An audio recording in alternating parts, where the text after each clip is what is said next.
जय श्री कृष्णा। जग में जितनी भी लीलाएं हैं, सबकी लीला का सार्थ नटवर नागर प्रियत। राम का आदर्श, नरसिंह का उग्र स्वरूप, वामन का विलक्षण विस्तार, हर अवतार की कथा का मूल आधार भगवान श्री कृष्ण। उनकी दिव्य लीलाएं ऐसी हैं जो सीमाओं से परे हैं, तर्कों से ऊपर, मात्र भक्ति और प्रेम में ही सरापूर होती हैं। और ऐसे भगवान श्री कृष्ण का प्रिय मास यानी कि कार्तिक मास, और ऐसी सुंदर कार्तिक मास की घड़ी में हम आप सबका स्वागत करते हैं और हम आपको लेकर चलते हैं कार्तिक मास के अगले अध्याय पर। तो चलिए आज की कथा का श्रवण करते हैं। आज की कथा आरंभ करते हैं। कार्तिक महात्म्य 8वां अध्याय। जिसकी दया से सरस्वती भाव रही उपजाए। कार्तिक महात्म्य का कमल लिखे 8वां अध्याय। नारद जी बोले, अब मैं कार्तिक व्रत के उद्यापन का वर्णन करता हूँ, जो सब पापों का नाश करने वाला है। व्रत का पालन करने वाला मनुष्य कार्तिक शुक्ला चतुर्दशी को व्रत की पूर्ति और भगवान विष्णु की प्रीति के लिए उद्यापन करे। तुलसी के ऊपर एक सुंदर मंडप बनवाए, उसे केलों के खम्भों से संयुक्त करके नाना प्रकार की धातुओं से उसकी विचित्र शोभा बढ़ाए। मंडप के चारों ओर दीपक की श्रेणी सुंदर ढंग से सजा कर रखे।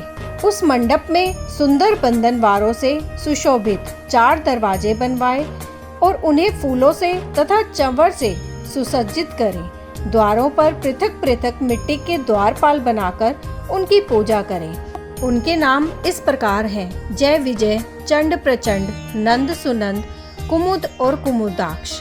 उन्हें चारों दरवाजों पर 2-2 के क्रम से स्थापित कर भक्ति पूर्वक पूजन करें। तुलसी की जड़ के समीप 4 रंगों से सुशोभित सर्वतोभद्र मंडल बनवाएं और उसके ऊपर पूर्ण पत्र तथा पंचरत्न से संयुक्त कलश की स्थापना करें। कलश के ऊपर शंख चक्र गदाधारी भगवान विष्णु का पूजन करें। भक्ति पूर्वक उस तिथि में उपवास करें तथा रात्रि में गीत, वाद्य, कीर्तन आदि मंगलमय आयोजनों के साथ जागरण करें। जो भगवान विष्णु के लिए जागरण करते समय भक्ति पूर्वक भगवत संबंधी पदों का गान करते हैं, वे सैकड़ों जन्मों की पाप राशि से मुक्त हो जाते हैं।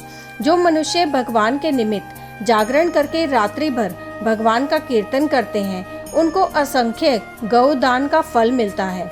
जो मनुष्य भगवान की मूर्ति के सामने नृत्य गान करते हैं, उनके अनेक जन्मों के एकत्रित पाप नष्ट हो जाते हैं। जो भगवान के सम्मुख बैठकर कीर्तन करते हैं और बांसुरी आदि बजाकर भगवत भक्तों को प्रसन्न करते हैं तथा भक्ति से रात्रि भर जागरण करते हैं, उन्हें करोड़ों तीर्थ करने का फल मिलता है। उसके बाद पूर्णमासी में एक ब्राह्मण को निमंत्रित करें।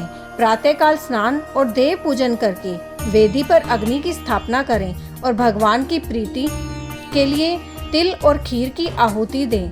होम की शेष विधि पूरी करके भक्ति पूर्वक ब्राह्मणों का पूजन करें और उन्हें यथाशक्ति दक्षिणा दें। फिर उनसे इस प्रकार क्षमा प्रार्थना करें, आप सब लोगों की अनुकंपा से मुझ पर भगवान सदैव प्रसन्न रहें। इस व्रत को करने से मेरे 7 जन्मों के किए हुए पाप नष्ट हो जाएं और मेरी संतान चिरंजीवी हो। इस पूजा के द्वारा मेरी सभी मनोकामनाएं पूर्ण हो। मेरी मृत्यु के पश्चात मुझे अतिशय दुर्लभ विष्णु लोक की प्राप्ति हो। पूजा की समस्त वस्तुओं के साथ गायें भी गुरु को दान में दें। उसके पश्चात घर वालों और मित्रों के साथ स्वयं भोजन करें। भगवान द्वादशी तिथि को शयन से उठें, त्रयोदशी को देवताओं से मिलें और चतुर्दशी को सबने उनका दर्शन एवं पूजन किया। इसलिए उस तिथि में भगवान की पूजा करनी चाहिए। गुरु की आज्ञा से भगवान विष्णु की सुवर्ण में प्रतिमा का पूजन करें।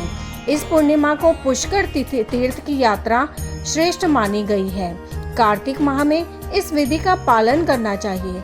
जो इस प्रकार कार्तिक के व्रत का पालन करते हैं, वे धन्य और पूजनीय हैं। उन्हें उत्तम फल की प्राप्ति होती है। जो भगवान विष्णु की भक्ति में तत्पर हो कार्तिक में व्रत का पालन करते हैं, उनके शरीर में स्थित सभी पाप तत्काल नष्ट हो जाते हैं।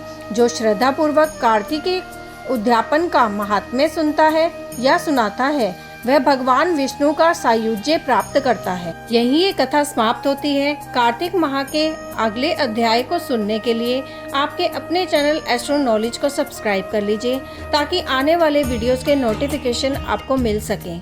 जय श्री कृष्ण।